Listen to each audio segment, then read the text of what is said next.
The white salt desert is a void where life goes to die. Here, the sun acts as a cold-hearted killer and the salt is your sentence. Nina is nothing more than a speck of dust in this crystalline wasteland, a lone survivor fighting against an environment designed to erase her very existence. Every step is a battle against the resistance of the earth. The sound of salt crushing underfoot echoes the ticking clock of her dwindling physical strength. Her footwear is failing, much like her spirit. The heat radiates upward from the ground, turning the air into a thick, suffocating veil of pure exhaustion. Salt clings to her skin like a parasite, drawing out the last remnants of moisture. Her body is a battlefield where the sun is winning every moment. Thirst is no longer a sensation, it is a physical weight. Her tongue is like lead, and every breath feels like inhaling fire from the desert air. The light is a weapon, blinding and relentless. Without protection, her vision begins to blur, replaced by the dancing ghosts of heat and shimmering, cruel mirages. Gravity becomes her enemy as her muscles give way to fatigue. The ground is hard, unforgiving, and offers no comfort to those who fall in its path. A glimmer of hope appears in the form of twisted metal. That wreckage is not just a grave, it is her only chance to find salvation. Desperation fuels her final movements. She moves with the instinct of a wounded animal, driven by the singular goal of reaching the shade of the metal.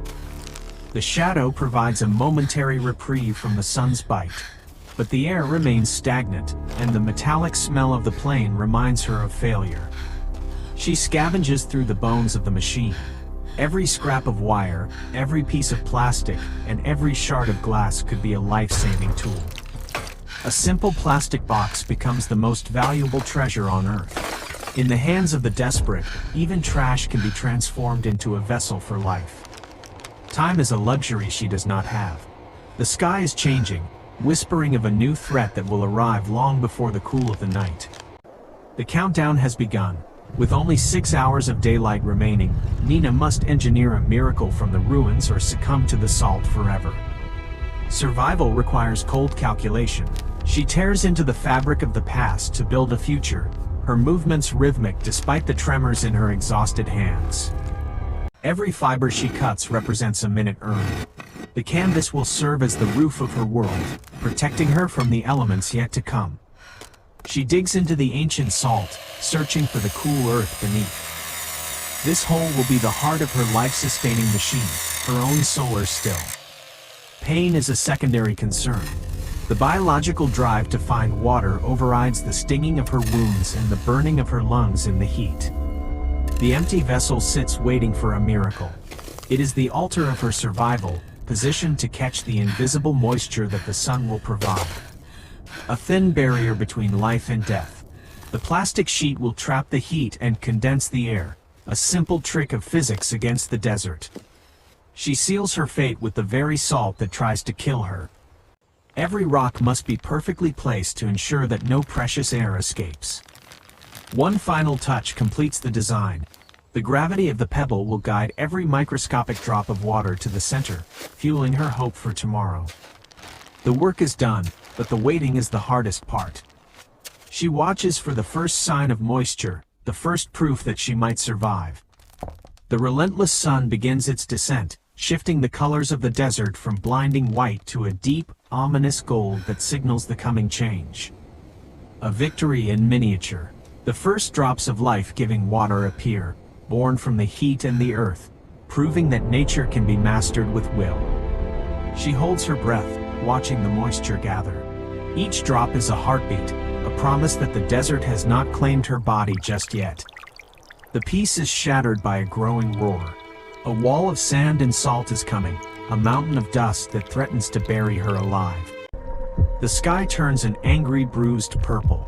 The desert is reclaiming its silence with a storm that will test the very foundations of her makeshift shelter. She fights the rising wind with the strength of the desperate. Her water is her life, and she will not let the storm take it away. Dust begins to bite into her skin like 1,000 needles. She works through the pain, her spirit refusing to break even as the world screams. Every bolt and wire is a lifeline. She builds her fortress out of ruins, praying that the engineering of the past can withstand the fury today. The scale of the approaching disaster is incomprehensible. Nina is a moth against a hurricane, a tiny flicker of life before a monumental storm. Just enough to keep the heart beating. The sight of the water gives her the courage to face the darkness that is about to fall. She retreats into the womb of the machine. The metal skin of the plane is her only shield against the violent transformation of the landscape. The light is fading, and with it, the warmth of the day. Now, she must prepare for the cold and the chaos of the night. The transition is complete. The day of heat is over, and the era of the storm has begun. Survival is now a game of endurance. The twilight is on fire. The atmosphere is thick with the blood-red light of a dying day, casting long, distorted shadows across the salt flats.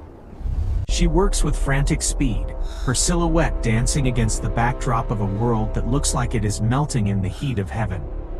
The wall of sand is a physical presence, a monster of the desert that devours everything in its path, turning day into a gritty, choking night. She is caught between two worlds. The fire of the sunset and the shadow of the storm fight for dominance over her small, trembling form. She anchors her soul to the earth. Without these ties, the wind would sweep her away into the abyss of the desert, lost forever in salt. The attack has begun. The salt is no longer passive ground. It is a projectile, a weapon fired by the wind at the lone survivor. Vision is the first thing she loses. The horizon vanishes, replaced by a swirling, chaotic wall of dust that suffocates the senses and the spirit. Breathing becomes a struggle. Every lungful of air is heavy with the taste of ancient salt, drying her throat and scratching at her very life. Her lifeline is under siege. The desert tries to bury the water she worked so hard to create, a cruel irony of her desperate survival attempt. She cannot let it be lost. With her bare hands, she fights the encroaching desert, reclaiming her source of life from the hungry, shifting sands. The storm is a thief, trying to steal her only protection. The fabric screams under the tension, a flag of defiance in a dying world. She pits her weight against the atmosphere. It is a battle of will against physics, a woman against the raw, unbridled power of the natural world. Strength she didn't know she had flows through her veins. In the face of certain death, the human body finds its hidden, primal reserves of power. The roar is all-encompassing. It is the voice of the desert, a deep, resonant rumble that vibrates through her bones and shakes her very soul. She retreats into the darkness. There is no more sky, no more sun, only the sound of the storm and the pounding of her own heart. The plane is under attack. The graveyard of aviation is being tossed around by the storm, turning her sanctuary into a dangerous, metallic trap of fate. Faith is the final tool in her kit. When the body and the mind are pushed to their limits, the spirit looks for something to hold. The storm is a titan. In the brief flashes of light, she sees the sheer magnitude of the nightmare she is currently trying to survive through. She becomes one with the machine. The metal hums a song of survival, a low frequency that resonates with her fear and her desperate hope. Even in the dark, she bleeds emotion. That single tear is a testament to her humanity, a soft spark of life in a hard, metal world. Nature has lost its mind. The sound is no longer weather. Please, it is God, a primal let the scream storm that echoes the pass. ancient history of this dead, forgotten Keep place. us safe, just let Small, it pass. fragile, and determined. She makes herself as small as possible, a tiny target for the massive, sweeping scythe of the desert's terrible, dark wrath. The world vanishes. There is only the wind, the salt, and the girl. The fight for survival has reached its most critical and silent turning point. The darkness is absolute. Only a fragile beam of light keeps the shadows at bay, revealing the swirling chaos that has invaded her tiny, metallic sanctuary. She looks like a ghost, a specter of the desert. The dust has claimed her skin, turning her into a part of the landscape she fears. The desert is coming inside. It seeps through every crack, a relentless intruder that wants to fill her lungs and bury her where she sits. Every breath is a gamble. The air is more salt than oxygen now, a dry, abrasive mixture that threatens to choke the life out of her. Technology fails when it is needed most. The light dies, leaving her alone with her thoughts and the terrifying, invisible sounds of the screaming wind. In the void, touch is the only sense left. She clings to the container as if it were the hand of a savior in the dark. The shelter is breaking. The storm is literal, a physical force that tries to peel away her protection and expose her to the teeth of the wind. Her voice is nothing. In the face of this magnitude, the human cry is lost, a silent ripple in an ocean of noise and destructive, chaotic energy. The very earth is moving. Outside, the salt flats are being reshaped, dunes rising and falling in a slow, tectonic dance of destruction and blind creation. The air is electric. Ghostly sparks of light dance in the dust, a haunting reminder of the energy that surrounds her in this violent, desert nightmare. The heat was a killer, but the cold is a thief. It steals the warmth from her blood, slowing her heart as she fights to stay awake. Death misses her by inches. The storm throws the wreckage of the past back at her, turning the plane into a barrage of lethal, flying shrapnel. The abyss looks back. She sees the heart of the storm, a place where time and space are lost to the movement of a billion grains. She fights for every inch of her space. This tiny corner of the world is all she has left, and she will defend it with everything. The peak has passed, but the danger remains.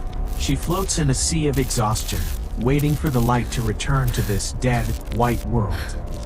The silence is louder than the storm. The desert has been reborn in the night, a pristine, white graveyard that looks untouched by any living soul. She rises from the grave. Buried under the weight of the storm, the survivor emerges, her spirit still flickering despite the cold and the dark. The world is beautiful and deadly. The stars above are cold diamonds, indifferent to the struggle of the girl who stands alone on the white salt. She searches for her treasure. The solar still is her only hope for hydration, and she prays the storm has not crushed her only source of life. The cold bites at her fingers, but she does not stop. She digs with the ferocity of a mother protecting her child, searching for the water. A miracle in the desert. The container holds the nectar of life, a few precious ounces that represent the difference between death and another day of survival. The taste is like nothing else on earth. It is the taste of victory, the taste of hope, and the fuel her body needs to keep moving. She prepares for the next battle, the cold. Fire is the next necessity, a beacon of warmth and a signal to anyone who might be looking. The rhythm of the strike is the rhythm of her heart.